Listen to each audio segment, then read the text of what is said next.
नमस्ते स्टूडेंट्स, आइए आज हम चर्चा करेंगे। हमारा वही चैप्टर रहेगा, 10th है डेफिनेट इंटीग्रल। बट उसमें हम चर्चा कर रहे थे कुछ विशेष गुणधर्म की। मैंने लिखा कुछ विशेष गुणधर्म।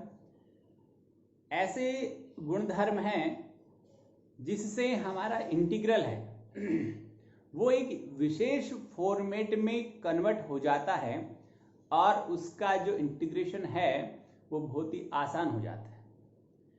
उसकी कुछ इन गुणधर्मों की कुछ प्रॉपर्टी जो हमारी है, पहले आज हम उनकी चर्चा करेंगे। एक बहुत ही शानदार और मोस्ट वैल्यूएबल और सबसे ज़्यादा यूजफुल जो उसकी प्रॉपर्टी है, गुणधर्म जो है, वो मैं आपको एक्सप्लेन कर चुका हूँ। लास्ट वीडियो में हमारी बात हुई थी, बट कोई दिक्कत नहीं। आज मैं जो भी 4 गुणधर्म हैं जो मोस्ट अपने लिए यूजफुल हैं उनकी हम चर्चा करेंगे। उसके बारे में विस्तार से आपको बताऊंगा, जरा ध्यान से देखिए।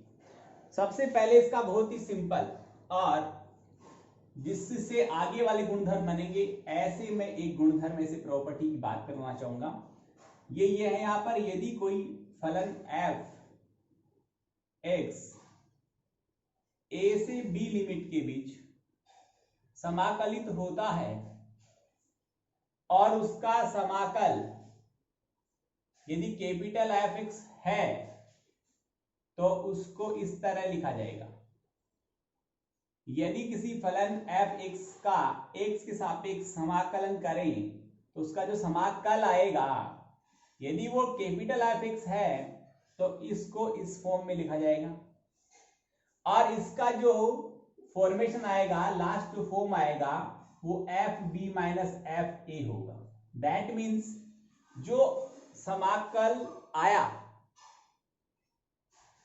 जो इसका समाकल आया, जो इसका इंटीग्रल हमें प्राप्त हुआ, उस इंटीग्रल में पहले अपर लिमिट रखेंगे, यानी x की जगह पहले b रखेंगे, माइनस x की जगह बाद में a रखेंगे। इसमें यदि किसी फलन fx का x के सापेक्ष उसका समाकल हम ज्ञात कर रहे हैं, समाकलन उसका कर रहे हैं, यदि इंटीग्रेशन उसका कर रहे हैं, तो उसका इंटीग्रल जो आएगा, जो समाकल जो आएगा, यदि उसको कैपिटल fx से लिखें, कैपिटल fx से लिखें, तब इस फॉर्म को इस रूप में लिखा जाएगा और इसका जो आगे का जो स्टेप होगा वो इस तरह होगा। यानी इस समाकल में, इंटीग्रल में पहले अपर लिमिट b रखेंगे और फिर लोअर लिमिट a रखेंगे, दोनों को घटाएंगे, वो हमारा न्यूमेरिकल वैल्यू आएगा, लास्ट रिजल्टेंट वैल्यू आएगा। ये बात देखिए जरा। मैं इसका एक और फॉर्मेशन लेता हूं। जैसे इन्हीं a और b लिमिट के बीच में यदि किसी फलन ft, यानी अब फलन x के पदों में नहीं है, t के पदों में है, तो इसका जो समाकल है, समाकलन है, जो प्रोसेस होगी वो भी t के सापेक्ष होगी। यदि मैं इसके समाकल को, यानी इसके इंटीग्रल को f कैपिटल F t से लिखूं तो इसका फॉर्मेशन भी यही बनेगा कि ऊपर उसकी अपर लिमिट और नीचे लोअर लिमिट आएगी। इसका नेक्स्ट स्टेप भी इसी तरह होगा, fb माइनस fa। यदि यहां पर fy होता तो इंटू dy होता। यदि इस स्मॉल fy इंटू dy का जो समाकल है, जो इंटीग्रल है, वो यदि कैपिटल fy होता तो उसका फॉर्मेशन भी सेम आता और यहां पर सेम आता, fb माइनस fa।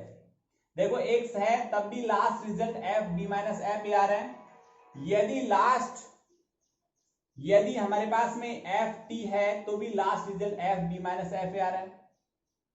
तो आप इससे ये समझेंगे कि हमारा जो फलन है वो चाहे चर x के पदों में हो, इसे चर बोलते हैं, और चाहे चर t के पदों में हो, चाहे y के पदों में हो, चाहे थीटा के पदों में हो, उसका जो रिजल्ट आना है वो डिपेंड इस पे कर रहा है, इस लिमिट पे, पर लिमिट के ऊपर कर रहा है। तो यहां पर हम यदि a से b लिमिट के बीच में fx इंटू dx लिखें, a से b लिमिट के बीच ft इंटू dt लिखें, या लिमिट a से b के बीच f theta into D theta लिखें, सबका वैल्यू समान ही रहता है। सबकी जो वैल्यू आएगी वो समान ही आएगी। तो आपको कहना चाहता हूं कि किसी भी समाकल का जो वैल्यू है वो डिपेंड करता है कि वो किस लिमिट के बीच में पढ़ा जा रहा है, उसका अध्ययन किस लिमिट के बीच हो रहा है। लिमिट पे डिपेंड करता है कि उसका रिजल्ट कितना आएगा, वेरिएबल पे डिपेंड नहीं करता है। यदि सेम फलन को अलग अलग वेरिएबल में लिखा जाए, जैसे मैंने x square plus 5x plus 7 लिखा, इसको मैं Y square plus 5y plus 7 लिख दूं, इसको मैं T square plus 5t plus 7 लिख दूं, तो यहां पर वेरिएबल चेंज हो रहा है, फलन चेंज नहीं हो रहा। वेरिएबल चेंज होने पर फलन के रिजल्ट में कोई प्रभाव नहीं पड़ता है। और समाकल में भी इसी तरह से फलन का वेरिएबल चेंज होता है, फंक्शन का वेरिएबल चेंज होता है, तो उसके रिजल्ट पर कोई इफेक्ट नहीं पड़ता, कुछ के रिजल्ट पर कोई प्रभाव नहीं पड़ता, उसका रिजल्ट सेम एज इट ही आता है। तो ये बात, ये हमारा पहला गुणधर्म है, हमारी फर्स्ट प्रॉपर्टी है, जो हम विशेष गुणधर्म, जो हम कुछ अलग से जो स्पेशल जो हम प्रॉपर्टीज पढ़ेंगे, उस स्पेशल प्रॉपर्टीज का ये फर्स्ट पार्ट मैंने आपको एक्सप्लेन किया है। दूसरी चीज देखिए, दूसरी इसकी वैल्यू है, वो थोड़ी यहां दिख रही होगा, दूसरी वैल्यू हम बात करें तो उसमें क्या है कि जब आप लिमिट्स को एक्सचेंज करते हो तो उस फलन के मान में, संख्यात्मक मान में परिवर्तन नहीं आता है। संख्यात्मक मान इसका यदि 50 आ रहा है तो इसका भी 50 ही आएगा। आपने लिमिट को एक्सचेंज किया है, अपर को लोअर की जगह लिखा है, लोअर को अपर की जगह लिखा है, ऐसा करने पर फलन के संख्यात्मक मान में परिवर्तन नहीं होगा, संख्यात्मक मान पर कोई प्रभाव नहीं पड़ेगा। यदि संख्यात्मक मान इसका 50 आ रहा है तो मैं b से a करता हूं तो भी संख्यात्मक मान तो 50 ही आएगा। बदलेगा क्या सर? निशान बदलेगा। पहले इसका यदि प्लस का 50 आ रहा था तो अब b से a करने पर माइनस का 50 इसका रिजल्ट आएगा। देखिए यहां हो जाएगा माइनस का f x इंटू dx, यानी a से b को b से a करने पर संख्यात्मक मान का निशान बदल जाता है। ये थी हमारी सेकंड प्रॉपर्टी। फर्स्ट प्रॉपर्टी, किसी फलन का a से b लिमिट के बीच इंटीग्रल पता किया जाए तो वेरिएबल चेंज होने के साथ उस फलन के समाकल यानी इंटीग्रल की वैल्यू में कोई फर्क नहीं आता है, आंसर उतना आएगा। सेकंड है, यदि लिमिट a से b के बीच किसी फलन f(x) का x के सापेक्ष यदि समाकलन किया जाता है तो लिमिट चेंज करने पर b से a करने पर समाकल के रिजल्ट पर कोई इफेक्ट नहीं होगा, सिर्फ उसके संख्यात्मक मान का निशान बदल जाएगा। यानी इसका 20 आ रहा है तो इसका 20 ही आएगा, पर किसका आएगा? माइनस का आएगा। और थर्ड जो प्रॉपर्टी है, तीसरा जो गुणधर्म है वो स्टूडेंट ये है कि यदि हम किसी लिमिट को पार्ट्स में डिवाइड करना चाहते हैं, लेट सपोज a से b हमारे पास में किसी फंक्शन f(x) की लिमिट है, तो इसके हम यदि पार्ट्स करना चाहिए, यहां लिखूंगा हम, थोड़ा जगह उधर कम है, तो यदि हम इसके पार्ट्स करना चाहें, यानी a से b के बीच में एक कोई पॉइंट ले लें अपन c, या d भी ले सकते हैं, c ले लिया सपोज करो, तो उस c पॉइंट के लिए हम a से c पर उसी फंक्शन का उसी वेरिएबल के रेस्पेक्ट में प्लस c से b का उसी फंक्शन का उसी वेरिएबल के रेस्पेक्ट में, इस तरह से दो पार्ट में उसका समाकलन करके यदि जोड़ेंगे तो इसका रिजल्ट जो आएगा वो इसके बराबर ही आएगा। यहां मैंने दो पार्ट किए, आप दो से ज्यादा पार्ट करते तो भी रिजल्ट पर कोई इफेक्ट नहीं होता, रिजल्ट वही आता। यानी किसी लिमिट को आप दो या दो से अधिक भागों में विभाजित करके दिए गए फलन का समाकल करते हो, इंटीग्रल फाइंड आउट करते हो, तो इंटीग्रल का जो रिजल्ट आएगा वो सिंगल टाइम उसी लिमिट को यूज करके आप इंटीग्रल फाइंड आउट करते उसके इक्वल ही आता है। ये हमारी थर्ड प्रॉपर्टी है। इसका यूज कहां होता है मैं आपको एक एग्जांपल देना चाहूंगा। फॉर एग्जांपल मेरे पास 2 से 5 और ये फंक्शन है x - 3 इंटू dx। प्लस के 2 से प्लस की 5 लिमिट के बीच एक फंक्शन x माइनस 3 का x के रेस्पेक्ट में यदि इंटीग्रल हम फाइंड आउट कर रहे हैं स्टूडेंट, तो हम यहां इसको चेंज करेंगे, क्योंकि देखिए आप यहां पर जब आप वैल्यू रखते हो 2 तो रिजल्ट किसका आ रहा है, माइनस का आ रहा है, और 2 से बड़ा रखते हो तो भी माइनस का आ रहा है, 3 से छोटा रखते हो वहां तक रिजल्ट इसका माइनस आएगा। तो इसके हम 2 पार्ट करेंगे, एक तो नेगेटिव पोर्शन लेंगे, एक पॉजिटिव पोर्शन लेंगे। ये फंक्शन आपको ऐसे मॉडुलस में भी मिल सकता है, हालांकि इसको लिखते वक्त अपन मॉडुलस का साइन हटा देंगे और इसके 2 पार्ट करेंगे। एक पार्ट तो होगा स्टूडेंट्स हमारा माइनस वाला पार्ट रहेगा, कौन सा पार्ट है, इंटीग्रल 2 से लेकर 3 तक, क्योंकि जब 3 तक रखोगे तब जाकर इसका वैल्यू 0 होगा, 3 से बड़ा होगा तब इसका वैल्यू प्लस आएगा। ये बात तो आपकी यहां तक समझना। और इसका दूसरा पार्ट 3 से आगे वाला, 2 से 3 हो गया वो नेगेटिव रहेगा, क्योंकि यहां पर 2 रखने पर नेगेटिव वैल्यू आ रहा है, 2 से बड़ा और 3 से छोटा रखते तब भी नेगेटिव वैल्यू आता है, 3 रखने पर 0 होता है, 0 को हम पॉजिटिव वैल्यू काउंट करते हैं, और 0 से ऊपर यानी 3 से ऊपर जो वैल्यू हम रखेंगे x का, वहां पर ये पॉजिटिव होना स्टार्ट हो जाएगा। और दूसरा पार्ट प्लस लगाता हूं, इधर लिखता हूं, वहां आगे थोड़ा सा दिखेगा नहीं आपको, और सेकंड पार्ट प्लस का रहेगा, वो प्लस मैंने वहां लगा दिया, और यहाँ 3 से 5 होगा, और इसको लिखेंगे x माइनस 3 इंटू dx। तो समझिए यहां पर मैंने इस पूरी लिमिट 2 से 5 को दो पार्ट में डिवाइड किया है, 2 से 3 और 3 से 5, और जो मैंने लिमिट डिवाइडेशन किया है उस डिवाइडेशन पार्ट में फलन का रिजल्ट नेगेटिव है या पॉजिटिव वो मुझे ऑब्जर्वेशन करना होगा, उसके हिसाब से मैं वहां निशान निर्धारित करूंगा। आगे चलिए, और हमारी 4th और लास्ट प्रॉपर्टी मैंने आपको एक्सप्लेन की थी, फिर एक बार बता देता हूं कि किसी फलन f(x) का x के सापेक्ष समाकलन लिमिट a से b के बीच में किया जाता है, तो इसको हम उसी लिमिट के बीच में f a plus b minus x के फॉर्म में लिख सकते हैं। अब यहां एक स्पेशल फॉर्म ये बनता है कि a का वैल्यू 0 हो जाए, यानी लोअर लिमिट 0 हो जाए, अपर लिमिट b ही पड़ी है, तो इसको हम f b minus x into dx भी लिख सकते हैं। यहां देखिए हमारे पास कुछ विशेष फलन होंगे, कुछ विशेष सवाल होंगे जिनमें हम ऐसा होने पर इस गुणधर्म का उपयोग करेंगे, पर स्टूडेंट एक शर्त है, एक कंडीशन यहां पर भी है कि आप ऐसा होने पर ये वाला गुणधर्म तभी यूज कर पाओगे, तभी काम में ले पाओगे जब फलन में f(x) और f(b माइनस x) का वैल्यू क्या रहता है, समान रहता है, बदलना नहीं चाहिए। समझ गए किसका मान, यदि f(x) है और f(b माइनस x) बराबर होता है, तभी आप इसको ऐसा लिखकर या फिर ऐसा लिखकर हल कर सकते हैं। ये दोनों प्रॉपर्टी तभी लगेगी जब वो चेंज नहीं होता। अब सर चेंज नहीं होता, ऐसा कैसे हो सकता है? हो सकता है, देखिए मैं आपको एग्जांपल देता हूं, हो सकता है ऐसा। इंटीग्रल 0 से मैंने पाई लिमिट लिया और यहां पर आपके पास में है sin x इंटू dx, देखना। अब मैं यहां पर लिखता हूं 0 से पाई वो लिमिट है, और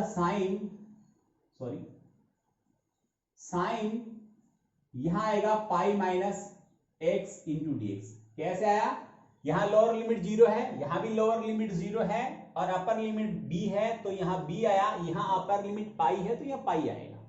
अब साइन पाई माइनस x का जो वैल्यू होता है स्टूडेंट्स, वो साइन x ही होता है, तो इसको साइन x लिखो या साइन पाई माइनस x लिखो, कोई इफेक्ट नहीं हो रहा, कोई प्रभाव नहीं पड़ा, कोई चेंज नहीं आ रहा।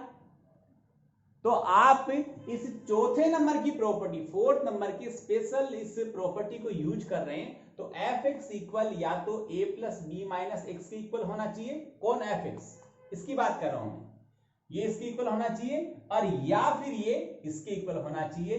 ये दोनों जहां पर अप्लाई होती है तो आप इसको इसमें भी कन्वर्ट कर सकते हो, इसमें भी कन्वर्ट कर सकते हो। ऐसा करने पर आपका सवाल थोड़ा सा इजी हो जाएगा। और इस गुण धर्म से सवाल में कुछ स्पेशल फीचर्स आ जाएंगे जिनको देखते ही आप खट से पकड़ सकते हो और उनको हल करने में, उनको सरल करने में आपको बहुत ही सुविधा होगी। तो स्टूडेंट इस प्रकार मैंने यहाँ पर जो जितनी भी हम प्रॉपर्टी यूज करेंगे 10.3 जो हमारा एक्सरसाइज रहेगा, डेफिनेट इंटीग्रल पढ़ रहे हैं हम, एनसीईआरटी मैथमेटिक्स 12th क्लास का हम चैप्टर नंबर 10 पढ़ रहे हैं जो है डेफिनेट इंटीग्रल। और इस डेफिनेट इंटीग्रल की एक्सरसाइज 10.3 में ये जो मैंने 4 प्रॉपर्टी पढ़ाई है उन प्रॉपर्टी का विशेष योगदान होगा, सबसे ज्यादा ये यूज होंगे और इससे सवाल बहुत आसान हो जाएगा। तो ये प्रॉपर्टी हमें याद होनी चाहिए और ये किस तरह लगती है, कब लगती है, ये भी हमें ध्यान में रखना है। तो आइए अब हम चर्चा करते हैं एक्सरसाइज 10.3। इससे पहले आपको बताना चाहूंगा कि एक्सरसाइज 10.3 के पहले कुछ बहुत ही शानदार एग्जाम्पल पढ़ें, उन एग्जाम्पल्स को आप विशेष फॉर्मेशन से देखें, विशेष नजरिए से देखें, उनको तैयार करें, एग्जाम में आने लायक और एग्जाम की दृष्टि से बहुत ही इंपॉर्टेंट एग्जाम्पल है, तो इनको देखना है। अब मैं आगे बढ़ता हूं, देखिए 10.3। स्टूडेंट हम चर्चा कर रहे थे विशेष गुणधर्म की। मैंने आपको 1 से 4 तक के विशेष गुणधर्म एक्सप्लेन किए थे। आप जरा देखिए, मैं इसके आगे बढ़ता हूं और एक और कुछ बचे हुए गुणधर्म में से हम बात करना चाहते हैं। 5वें नंबर के गुणधर्म की बात कर लें। वो ये कहता है कि इंटीग्रल माइनस ए से प्लस ए लिमिट में F x into D x को हम उसी लिमिट माइनस ए से बी में एफ माइनस एक्स लिख सकते हैं। आप जानना चाहिए सर ऐसा कैसे हो सकता है, how it may be possible. तो मैं आपको ये कहूंगा कि ए से बी प्रॉपर्टी के अकॉर्डिंग हमने पढ़ा था कि F lower limit plus upper limit minus X, ये पढ़ा था ना। F braces lower limit plus upper limit या upper limit plus lower limit minus X, ये पढ़ा था। यस, तो इसमें फोर्थ जो हमने गुणधर्म पढ़ा है, फोर्थ जो प्रॉपर्टी पढ़ी उसमें, तो यहां पर क्या हो सकता है, यहां पर होगा a माइनस ए और minus x into D x. ये a माइनस ए कैंसिल हो गया, रिजल्ट जो आया वो आया हमारे पास में इंटीग्रल माइनस ए से ए लिमिट में F minus x into D x. तो हम इसको जरा देखना, इसको ऐसा लिख सकते हैं, ये है हमारा फिफ्थ प्रॉपर्टी, 5वां गुणधर्म है। अब मैं इसके आगे बढ़ता हूं, इसके आगे आपको ले चलता हूं, वो क्या है जरा देखिए। हम 6 की बात करते हैं। 6 बहुत ही शानदार है और बहुत ही अच्छी वैल्यू को यूज करने वाला है, बहुत ही अच्छा शानदार हमारे पास में है प्रॉपर्टी है। उससे पहले मैं आपको एक और प्रॉपर्टी की बात करूं जो फिफ्थ प्रॉपर्टी में इसको काउंट करते हैं हम। जैसे मान लो ए से हमारे पास, या 0 से बात करें, 0 से एन ए होता और F x into D x होता तो n बाहर आ सकता है। यहां 0 से 5a होता तो 5 बाहर आ जाएगा। और हम 0 से a में इस फलन का इंटीग्रल पता करेंगे। 0 से 5a है, 5 बाहर आ गया, 0 से a में इसका वैल्यू पता करेंगे, उसको 5 से गुणा कर देंगे। 0 से 10a है तो 0 से a में उस इंटीग्रल का मान पता करेंगे, जितना आएगा उसको 10 से गुणा कर देंगे। तो इस तरह की प्रॉपर्टी भी हमारे पास है कि 0 से n a लिमिट में किसी फलन f(x) का x के सापेक्ष इंटीग्रल पता करते हैं तो उसका मान 0 से a लिमिट में f(x) इंटू dx के मान के n टाइम के बराबर होता है, n गुणा के बराबर होता है। स्टूडेंट ये भी हमारी 5वीं प्रॉपर्टी का भाग है। प्रॉपर्टी नंबर 6 देखिए।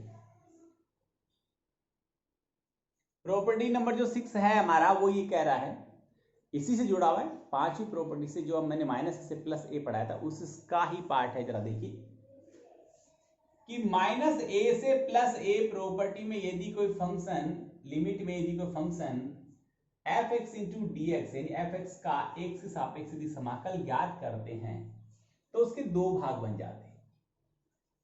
कौन कौन से बनेंगे? एक तो भाग हो जाएगा 2 इंटू 0 से a F x into D x, एक होगा जी। ये तो कब होगा, ये कब होगा? इस प्रकार के फलन के दो स्वरूप, दो फॉर्मेट हो सकते हैं, दो रिजल्ट हो सकते हैं, दो तरह से उसको लिख सकते हैं, एक तो ये और एक ये ऊपर वाला कब होगा, जीरो कब होगा।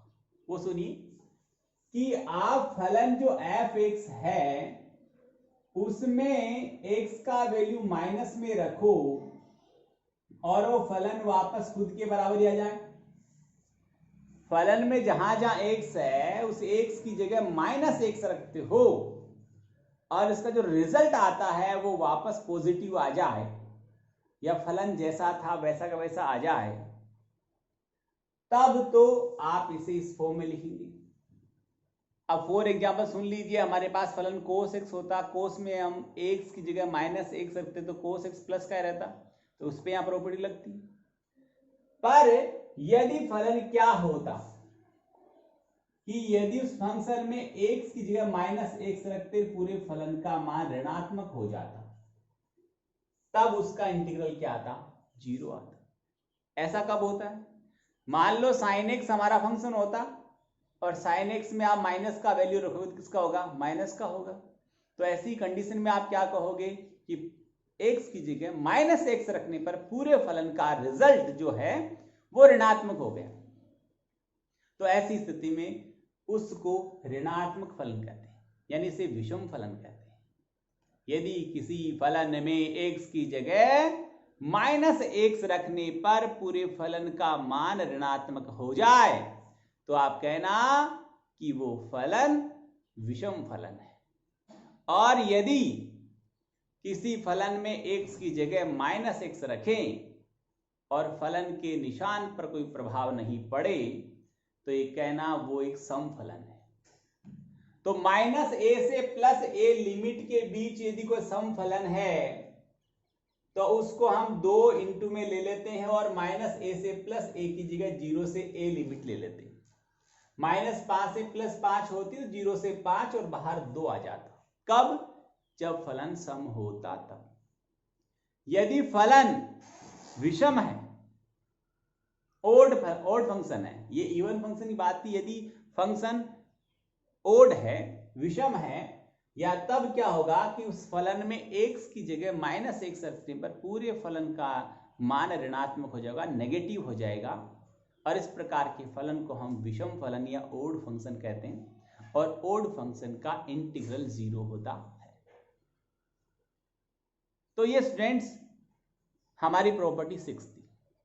हम 7th प्रॉपर्टी को पढ़ते हैं तो वो जो 5th में मैंने एक पार्ट पढ़ाया था 0 से NA, वो सेम ही पार्ट वहां पर यूज होगा 7th में, बट वहां पर भी सम और विषम देखना है। कैसे? ये लो, यदि 0 से 2a होता लिमिट तो यहां पर सेम स्थिति आती। यहां पर देखिए सेम ही कंडीशन यहां पर हमारी बनती। वो क्या बनती कि सेम ये कंडीशन, इसमें थोड़ा सा चेंज करता हूं। देखिए f2a minus x is equal F X ही रहता, तब तो इसको ऐसा लिखते। और यदि आप ये कहते कि f2a minus x is equal minus F x हो गया है, ऐसा हो गया है, तो वो एक विषम फलन होता। यानी ये सम वाली कंडीशन है, ये विषम वाली कंडीशन है। ऐसी कंडीशन में उस फलन का इंटीग्रल क्या आता, 0 आता। इतनी बात समझ में आई? इसके आगे बढ़ता हूं मैं और आपको बहुत ही शानदार सवाल और प्रॉपर्टी की ओर ले चलते हैं हम, और जिनका हम यूज कैसे करें उसके बारे में बात करते हैं। हम ये कहना चाहते हैं कि कुछ सवालों के फॉर्मेशंस हमें गिवन है। सब स्टूडेंट्स से मैं रिक्वेस्ट करूंगा कि आप 10.3 के पहले जितने भी एग्जाम्पल हो प्रॉपर्टीज ढंग से पढ़ें, कौन सी प्रॉपर्टी कब इम्प्लीमेंट हो सकती है, अप्लाई हो सकती है, इसका भी हमें वहां पूरा जिक्र दिया है। किस फॉर्म वाले सवालों को हम ऐसा कर सकते हैं। तो अब मैं एक एग्जाम्पल की आपसे बात करूंगा जो इस प्रॉपर्टीज से रिलेटेड होगा, और वो है 0 से पाई लिमिट में sine x by 1 plus cos square x into dx। यहां पर सबसे पहले तो क्या लगेगा, सब्स्टिट्यूशन मेथड लग रहा है, और सब्स्टिट्यूशन मेथड के द्वारा हम इसको हल कर लेंगे, समाकलन कर लेंगे, उसके बाद 0 से पाई लिमिट रख देंगे। सिंपल वे में सवाल हो रहा है 0 से a वाली प्रॉपर्टी। बट यदि यहां पर x होता इंटू में, तब क्या होता है। इस तरह का सवाल बोर्ड एग्जाम में आता है, सभी स्टूडेंट इस बात को गौर करें।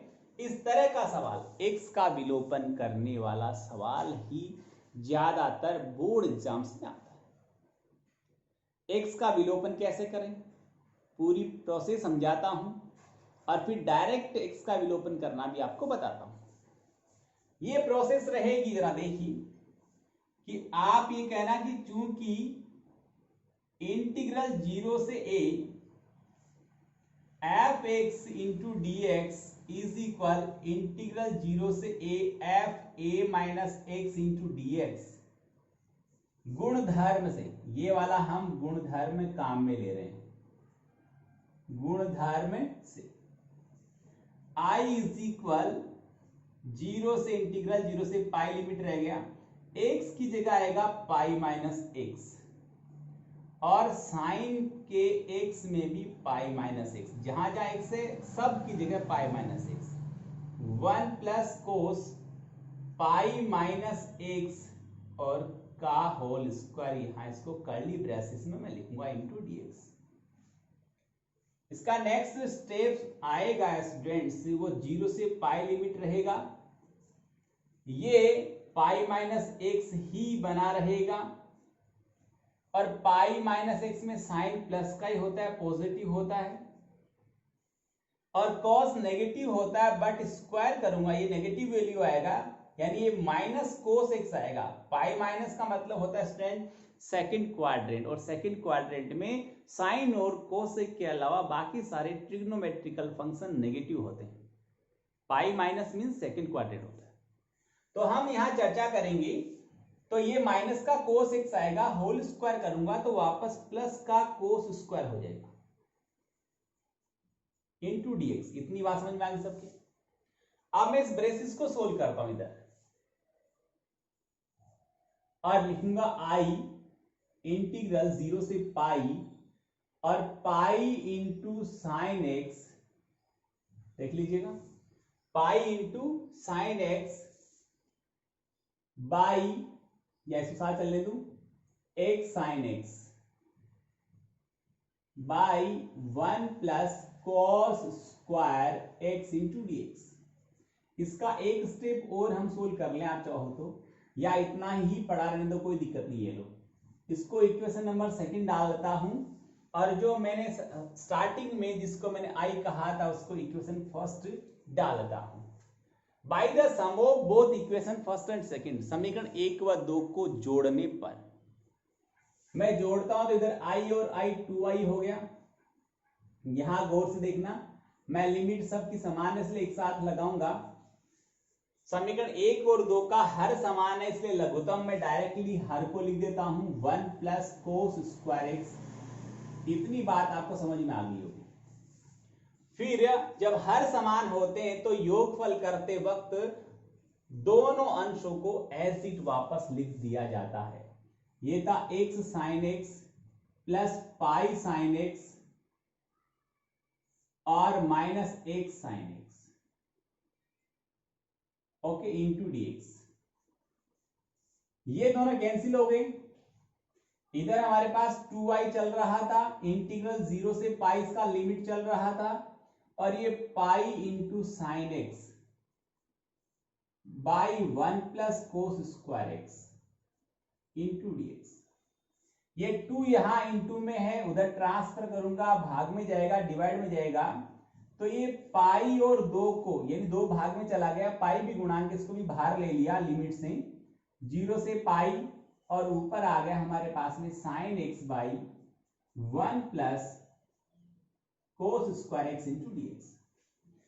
स्टूडेंट जरा देखिए यहां पर ये जो हमें आई मिला था जिसमें x था, तो x का विलोपन करने पर हमारे पास पूरी विधि को हमने काम में लिया है, पूरा यहां पर हमने डिस्क्राइब किया है, तो उसके आफ्टर जो रिजल्ट आया वो आया पाई बाई 2 और सेम लिमिट में x को हटा दो और बाकी फंक्शन को लिख दो। ये मैंने यहां पर पूरा डिराइव आपको करके एक्सप्लेन किया, बोर्ड पे देखिए। बट मैं आपको ये कहना चाहता हूं कि जब भी आपको फलन में 0 से पाई लिमिट मिले, 0 से पाई लिमिट मिले और x मिले, तो x का विलोपन करने के लिए आप डायरेक्ट सवाल के गुणा में पाई बाई 2 लिख दें, x को हटाकर बाकी फंक्शन को एज इट लिख दिया करें, तो x का विलोपन हो जाएगा। अब मैं आपको बताना चाहता हूं कि सवाल जो आता है वो 6 नंबर में इस तरह का आता है, तो आप सवाल की जो लेंथ है उसको देखते हुए जजमेंट करें कि आपको डायरेक्ट ऐसा लिखना है या पूरा डिस्क्राइब करना है। कोशिश करें कि पूरा डिस्क्राइब करते हुए यहां तक पहुंचें। यदि सवाल की लेंथ ज्यादा है, टाइम कम है, तो आप उसको मैनेज करने के लिए डायरेक्टली ऐसा इस स्टेप को ऐसा लिख सकते हैं। टाइम कम है और लेंथ ज्यादा है, सवाल छूटे, इससे अच्छा है कि आप डायरेक्ट यहां से यहां आ जाए, लिख दें x का विलोपन करने पर।